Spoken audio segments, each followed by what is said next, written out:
어떤 분이 이런 글을 인터넷에 올린 것을 보았습니다. 동네에 친척인 여성분이 사는데 이분을 이제 간혹 만나면 그렇게 부정적인 얘기를 많이 한대요. 불평, 불만, 또 자기 주변에 있는 사람들에 대한 욕을 하는데 너무 이기적인 관점에서 이야기를 하는 내용이라서 듣고 있다 보면 화가 치민다고 합니다. 동네 사람들은 다 그 여자분을 다 기피한대요. 사람이 너무 부정적이니까. 그런데 자신은 친척이고 연락 오면 만나지 않을 수가 없는데 이렇게 만나면 힘 빠지는 사람 관계를 어떻게 해야 되느냐고 하는 질문을 인터넷에 올린 것을 보았습니다. 방금 말씀드린 그 친척 여자분 얘기처럼 우리가 만나면 참 힘 빠지게 되는 사람이 있어요. 너무 부정적이고 불평하고 원망하고 사람들 욕하고 정말 만나고 싶지 않죠. 이런 힘 빠지는 사람이 있는가 하면 우리 주변에 또 힘이 나게 하는 사람들이 있습니다. 만나면 힘이 나요. 너무 좋아져요. 아마 만나서 힘이 나는 사람의 대표적인 예가 가족이 아닐까 합니다. 그러니까 이게 명절이 가까이 오게 되면 또 가족들 만날 준비를 하게 되는 것은 만나면 힘이 나기 때문일 거라고 생각을 합니다. 그리고요, 또 힘이 나는 사람이 어떤 사람입니까? 나에게 좋은 영향을 주는 사람들이 있어요. 좋은 영향을 주는 사람, 그리고 나에게 따뜻한 마음을 가지고 있고 나를 환대해 주는 사람, 이런 사람은 힘이 나는 사람들입니다. 오늘 우리가 읽은 사도행전 28장 오늘 본문은 바울이 힘이 샘솟게 한 사람들 이야기예요. 바울에게 힘이 나게 한 사람들 이야기예요. 자, 어떤 사람인가 살펴보도록 하겠습니다. 11절에 보니까 바울 일행이 이제 멜리데 섬, 이탈리아 반도 바로 아래에 있는 몰타 섬인데요, 3개월 겨울을 지내고 이제 봄이 되었습니다. 바람의 방향이 바뀌었습니다. 로마로 향하는 항해를 다시 시작한 이야기를 우리가 볼 수가 있습니다. 자, 멜리데 섬에서 출발해서 수라구사라고 하는 곳에 도착하였다라고 되어 있는데, 이 수라구사는 시라큐스입니다. 시칠리아 섬, 이탈리아 반도 더 가까이 있는 시칠리아 섬의 수도인 시라큐스에 도착을 해서 거기서 3일 동안 머문 후에 다시 배를 타고 레기온 항구로 갔습니다. 그리고 이제 배로 가는 최종 종착지 항구인 보디올 항구에 도착하게 된 이야기를 우리가 13절까지 해서 볼 수가 있게 되는데요, 이 보디올이라고 하는 곳에서 이제 바울이 그리스도인들이 자신을 영접하고 환대하는 것을 경험하게 됩니다. 이 보디올에 있던 그리스도인들이 바울을 열렬히 환영해주고 일주일 동안 자신들의 집에 머물게 하면서 극진히 섬겼어요. 이 환대와 섬김을 통해서 바울이 큰 힘을 얻게 됩니다. 이제 재판을 받아야 하고 또 로마를 선교해야 되는 막중한 일을 앞두고서 바울이 큰 힘을 얻게 되었고요. 자, 이제 보디올에서 로마까지 한 200여 킬로 됩니다. 이제 7일을 머물면서 힘을 얻고 이제 로마로 출발을 했는데 드디어 로마에 도착하게 됐어요. 이제 로마에 가까이 왔을 때 또 로마에 있는 그리스도인들이 바울을 마중 나와서 환영하고 환대하는 것을 경험하게 됩니다. 이 로마에 있던 그리스도인들은 바울을 한 번도 본 사람들이 아니에요. 그런데 하나님께서 바울을 통해서 로마서라고 하는 계시의 말씀을 주었지요.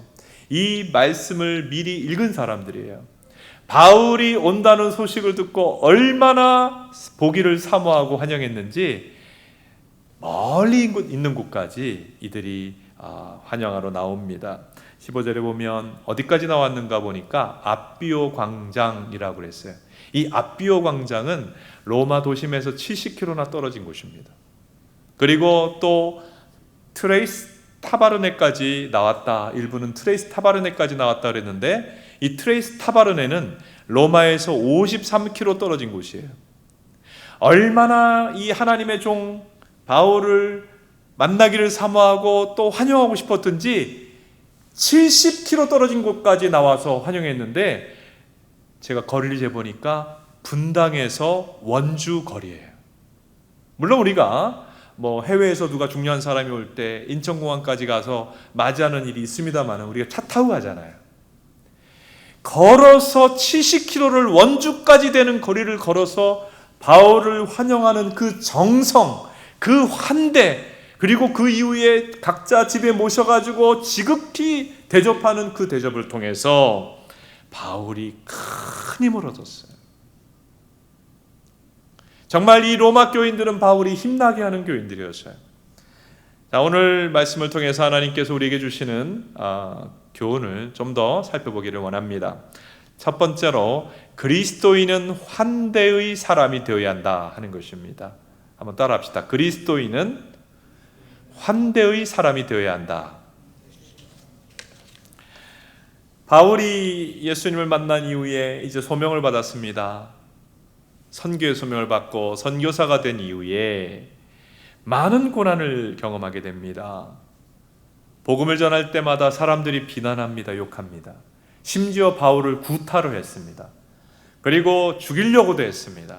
결국은 체포되었죠. 감옥에 들어가게 되었죠. 재판을 받게 되었습니다. 그리고 기나긴 고통의 과정, 죽을 뻔한 여러 과정을 거쳐서 오늘 로마에까지 이제 복음을 전하기 위해서 온 것입니다. 바울이 아무리 선교사고 아무리 사역자라고 할지라도 그토록 잔인할 정도로 힘든 그 시간들을 어떻게 견뎌냈을까요? 물론 하나님께서 바울에게 함께 하시고 은혜 주신 그 힘으로 버텨나갔을 것입니다. 여러분, 사역자라고 돌덩어리가 아니잖아요. 여러분, 주변에 지쳐 떨어져 나가는 사역자들이 얼마나 많은데요. 하나님 은혜 주셔서 이겨나갔을 거예요. 그런데 그것만이 아니라고 하는 것을 오늘 본문을 통해서 우리가 알게 됩니다. 바울이 그토록 험난한 사역의 여정들을 이겨나갈 수 있었던 이유는 하나님이 천사처럼 그에게 붙여주시는 사람들, 그리고 그들을 통한 환대와 따뜻한 사랑과 격려와 위로를 통해서 바울이 힘을 얻고 그 역경의 시간들을 이겨나갔던 것을 우리가 알게 됩니다. 자, 로마를 선교하러 왔는데 그 직전에 보디올에 있던 그리스도인들이 너무나도 힘을 실어줬어요.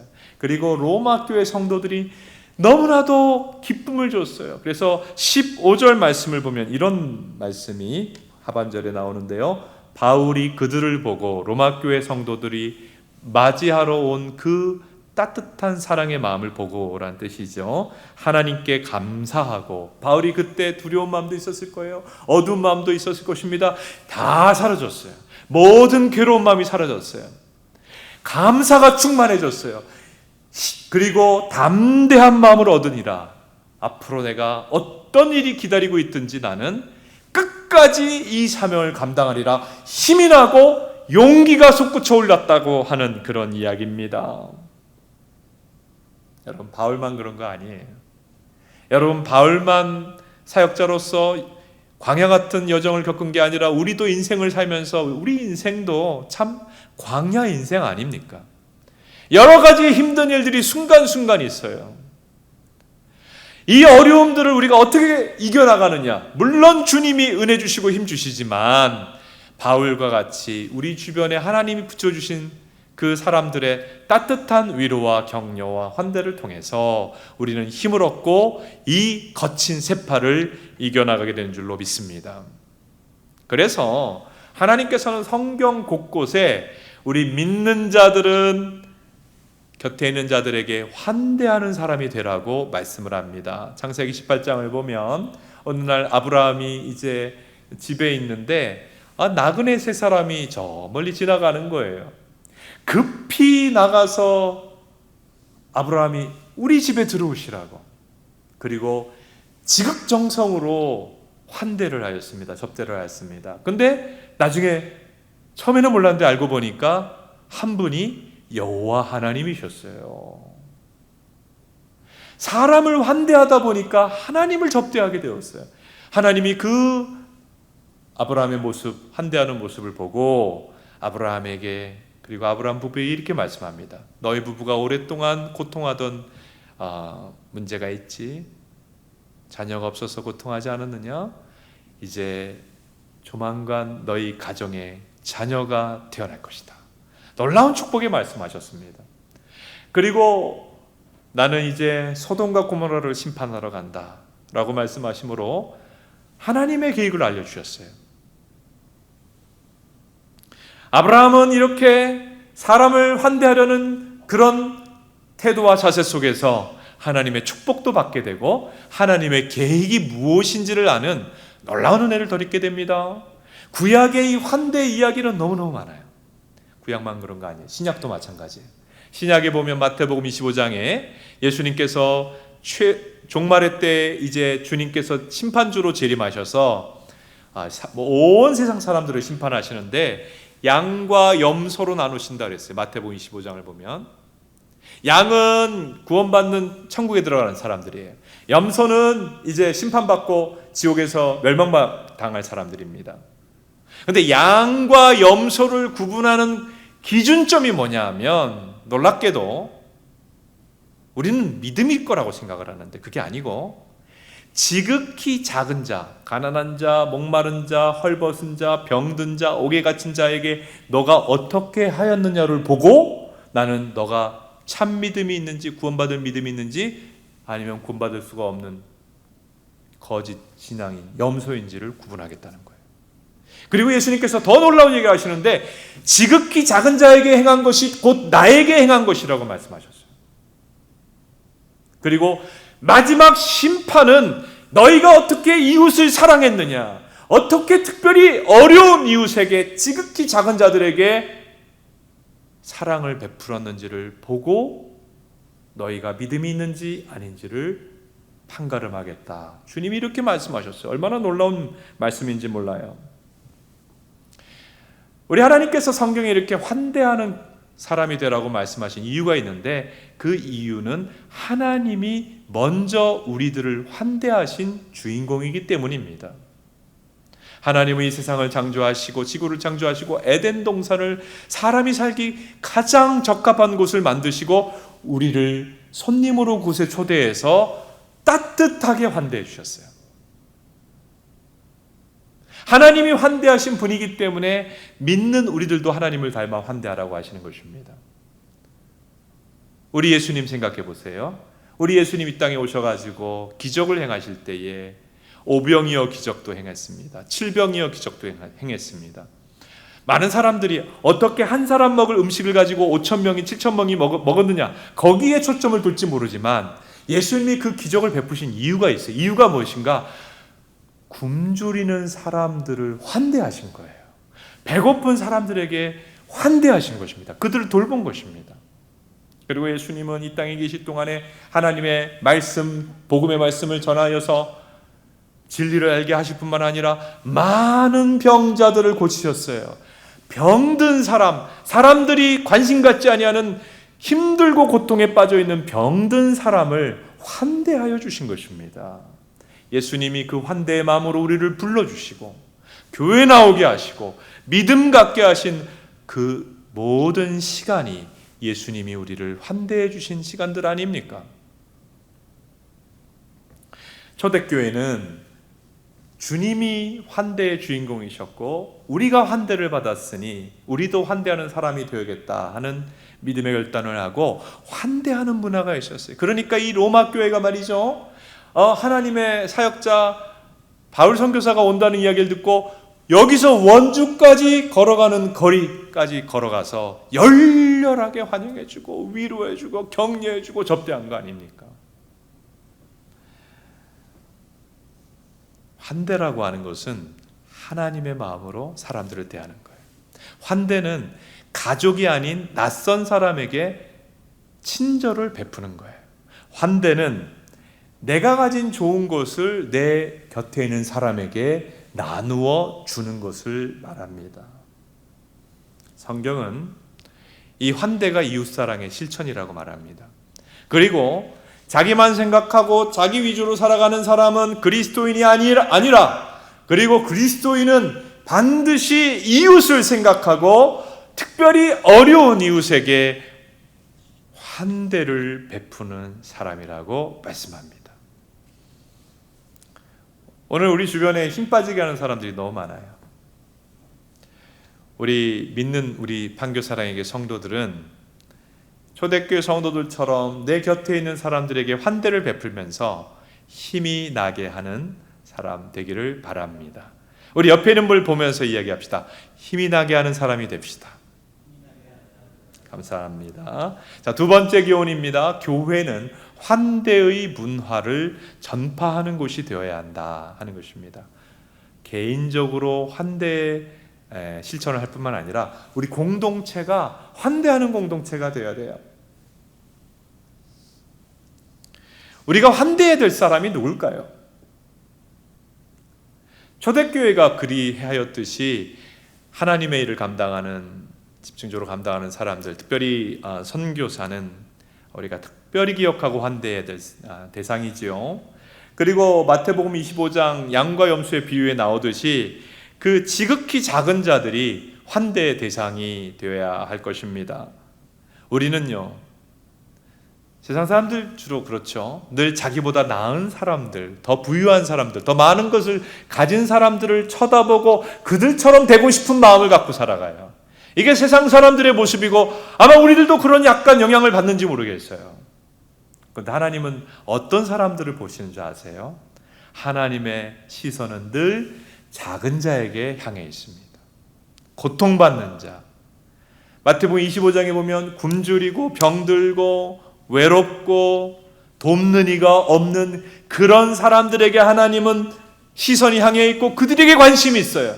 그래서 우리가 하나님의 시선을 따라 우리 곁에 작은 자들, 고통하는 자들을 바라보게 된다면 환대해야 될 사람이 누구인가 명확해질 것입니다. 여러분, 그리스도인은 환대를 실천하라는 주님 말씀을 항상 기억하고 내가 환대해야 할 사람들을 찾아내는 사람입니다. 어느 신실한 신앙을 가진 교수님 가정이 있었습니다. 미국에서 유학을 마치고 돌아오면서 가장 큰 기도 제목이 미국 학교에서만 공부한 두 딸들이 한국 학교에 적응하는 게 가장 큰 기도 제목이었어요. 그래서 기도하고 이제 알아보니까 외국에서 귀국한 학생들만 따로 모아서 잘 적응할 수 있도록 귀국자반을 운영하는 초등학교가 있다는 것을 알고 이제 그 학교 곁으로 이사하고 자녀들을 그 반에 그 학교에 전학을 시켰습니다. 다행히 그 두 딸들은 한국 학교에 상당히 잘 적응을 했어요. 부모님들이 기도해 주시고 하니까 잘 적응한 것 같습니다. 그렇게 학교를 잘 다니고 있는데 어느 날 학교 다녀오더니 엄마 아빠한테 이렇게 얘기하는 것입니다. 엄마 아빠, 캐나다에서 우리 자매랑 나이가 똑같은 자매들이 우리 귀국자반에 왔다는 거예요. 그러면서 막 그 얘기를 해요. 그랬더니 그때 이제 그 교수님 부부는 성경이 말씀하는 환대를 실천할 기회가 이때구나 하는 것을 깨닫게 되었습니다. 그래서 딸들하고 얘기를 합니다. 얘들아, 너희들이 처음에 한국에 와서 이제 한국 학교 처음 나가려고 할 때 어떤 마음이었니? 몹시 두려웠어요. 너무 무서웠어요. 그랬지?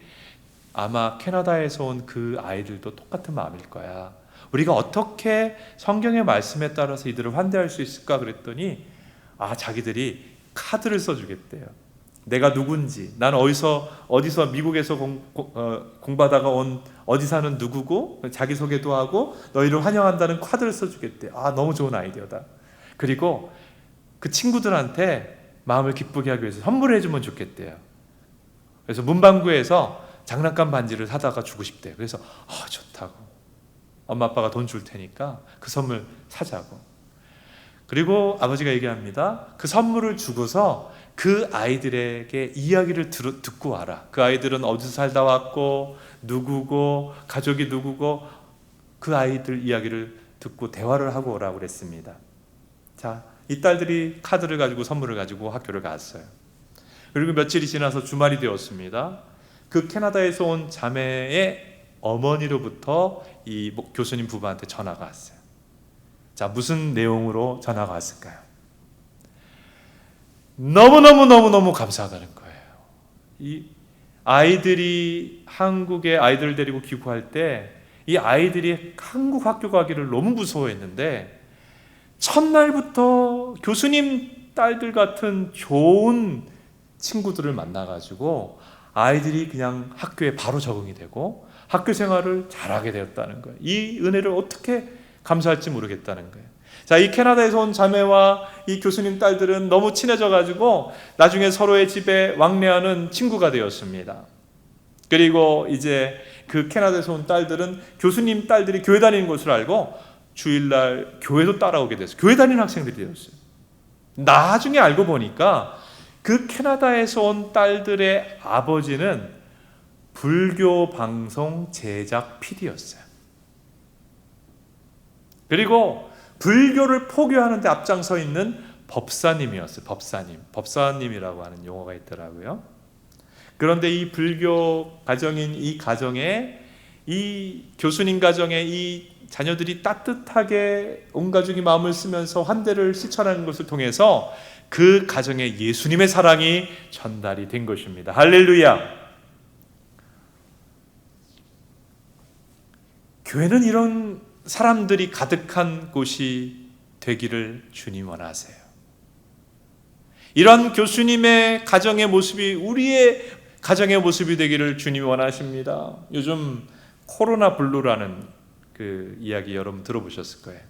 코로나 사태가 벌어진 이후에 좀 우울증을 겪는 분들, 코로나 전과는 너무 마음이 좀 어둡고 좀 기쁠 일도 없고 좀 괴로운 가운데 있는 분들이 굉장히 많다고 합니다. 여러분 한번 자가 진단해 보세요.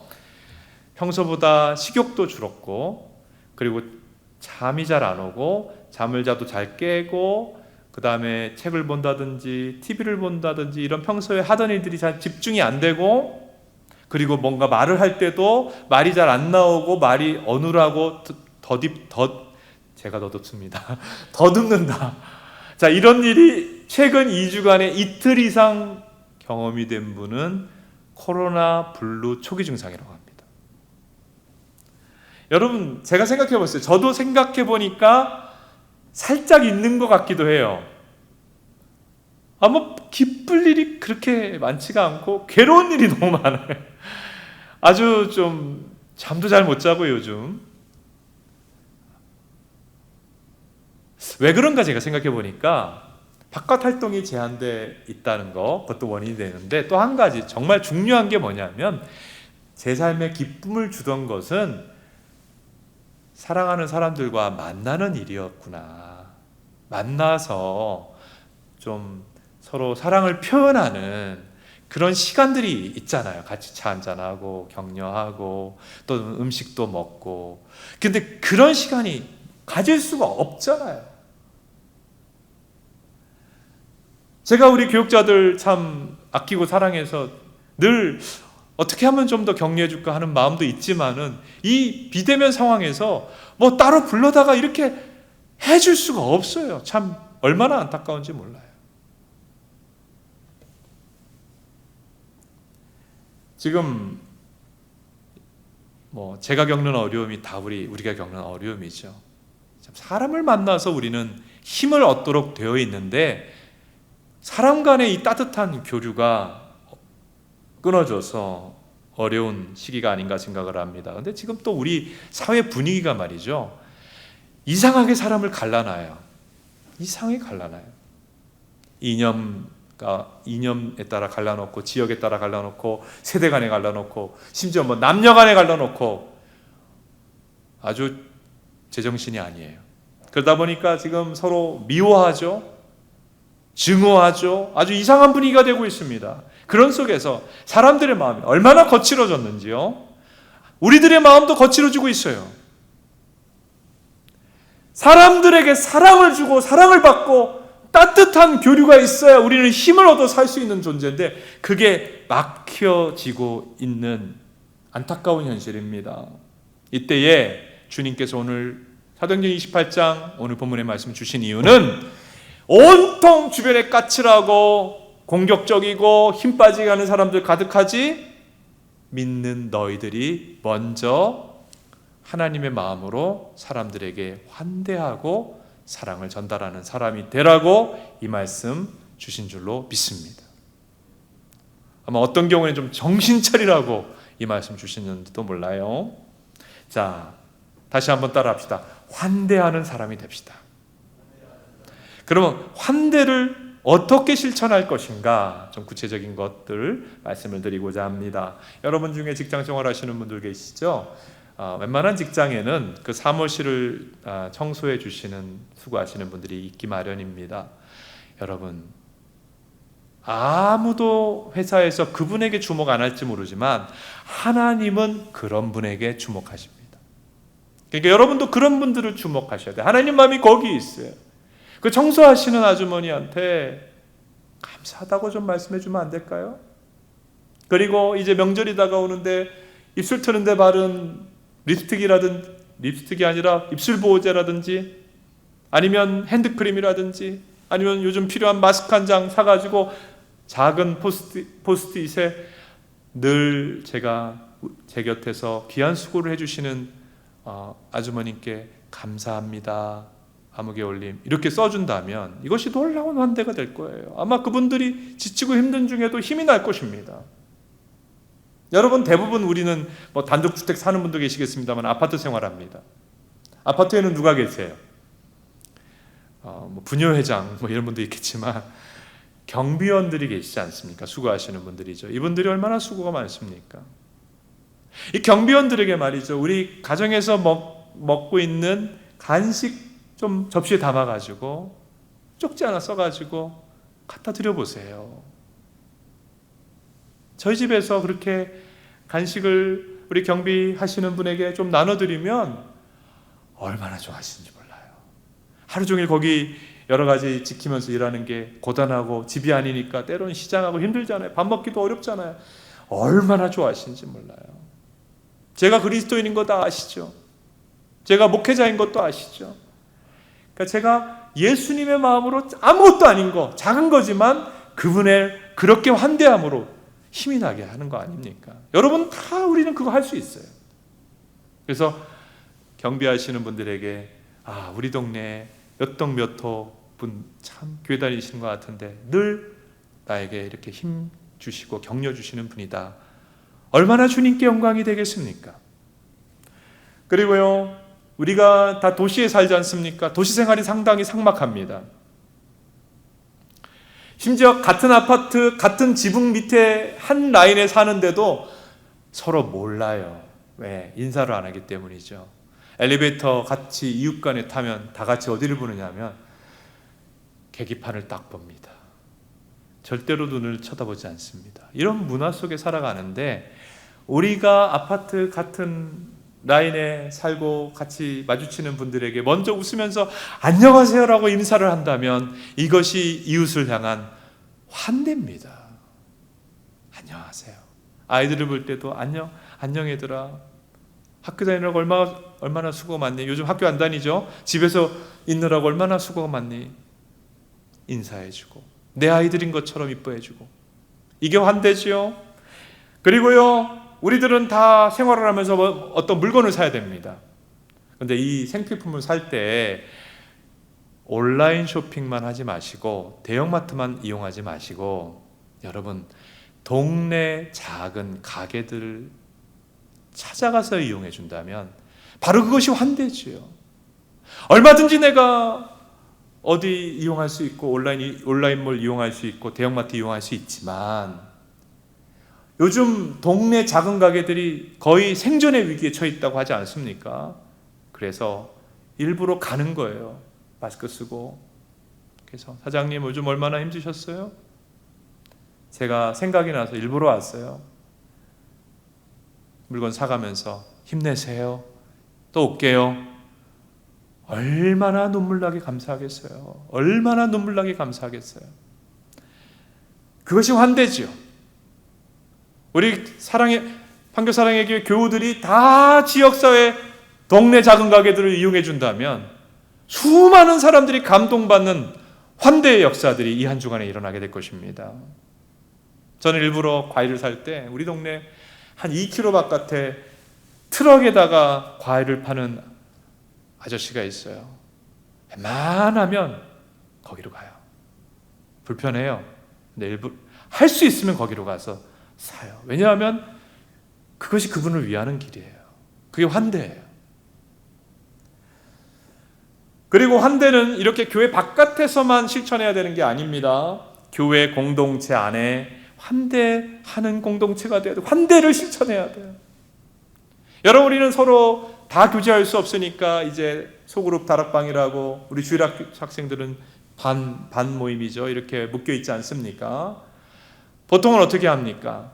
순장님이나 교사들이 이렇게 먼저 관심을 갖고 연락하고 격려합니다. 여러분, 꼭 그래야 된다는 이유가 어디 있어요? 순원이 순장에게 먼저 연락드리는 거예요. 순장님, 우리를 위해서 늘 말씀 준비하시고 기도 많이 하시고 우리를 돌보기 위해서 이렇게 애를 쓰시는데 제가 이번 학기 다락방 잘 참석할게요. 순장님, 이렇게 애써주셔서 고마워요. 카카오톡에 선물 보내기 있잖아요. 커피 한 잔 탁 송부. 얼마나 힘이 나겠어요. 맨날 순장만 순원들에게 자신의 시간과 에너지와 물질을 써가면서 섬겨야 된다는 법이 어디 있어요? 그렇게 수고하는 분들에게 먼저 감사를 표현하고 교회 안에서 수고하는 사람들에게 알아주고 섬기는 것, 이게 바로 환대입니다. 주일학교도 마찬가지예요. 선생님이 전화하면 겨우 받는 게 아니라 주일학교 자녀를 둔 학부모들이 선생님에게 먼저 전화하는 거죠. 토요일쯤 전화 온다고 하면 금요일에 먼저 선생님에게 전화해서 선생님 생각났어요. 우리 아이들을 위해서 이렇게 수고하시고 가르쳐주시고 때로는 간식도 사주시고 너무너무 감사했어요. 선생님을 위해서 카카오톡 작은 선물 하나 보냅니다.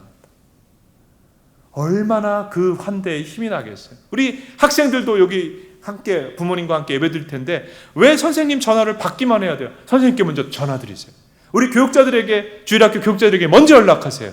요즘 이 코로나 시기에 더 일이 많은 것 같은데 얼마나 수고 많으세요. 우리 교사 선생님들 우리를 위해서 이렇게 수고해 주시니까 너무 감사합니다. 선생님들 말씀대로 제가 신앙생활 잘할게요. 큐티도 열심히 할게요. 먼저 연락하시기 바랍니다. 이게 바로 환대예요. 환대. 한쪽만 사랑을 주는 게 아니라 서로 감사하고 알아주고 인정해주고 고마워하고 대접하는 것. 대접하기를 기뻐하는 교회.